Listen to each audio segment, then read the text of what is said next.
Today we're here to speak about decolonizing approaches and decolonized approaches to mental health and to how we understand community, trauma and healing. I am a psychotherapist who started my career in Palestine, where I am from, where I grew up, and now moving to Ireland. I still work with survivors of war trauma, torture, migration, and I've realized as well that a lot of people in the Irish community are dealing with similar things that the Palestinians, us, are dealing with, which is kind of the aftermath of colonialism, the post-colonial effect on communities, on mental health and trauma, and of course the intergenerational trauma.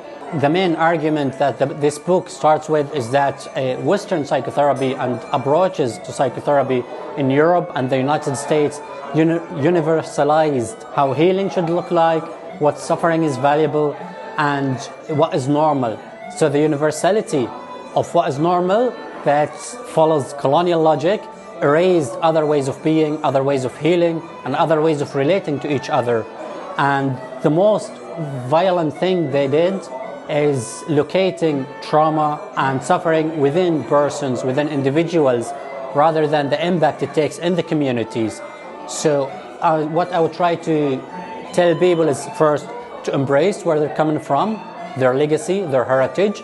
Even if they have any spiritual connection either to land or to beliefs, it's not superstition, it's something that serves a purpose for themselves, and at the same time to embrace plurality, where there's no one approach that is correct and that can solve everything.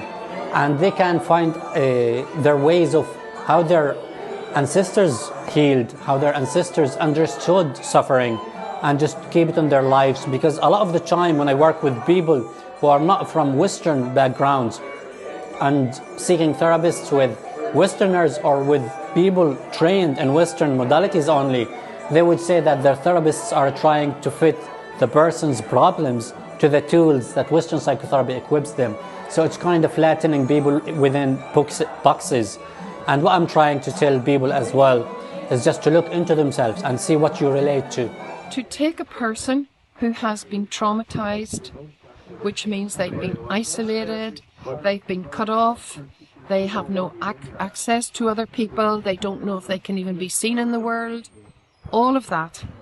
To take that and then say, oh, you as an individual, you know, you've had this experience and it's given you all these problems, so you're taken as an individual.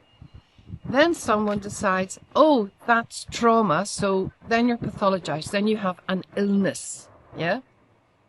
So then it requires pharmacology, then it requires medication. So you're asking someone who's already been traumatized and thrown into isolation to continue their path of recovery in isolation. But not just in isolation, but to be identified as something wrong with you, yeah? So we have an innate system to work together and be together and help each other through the systems because it makes everybody healthier. When we're working together, we're making everybody healthier.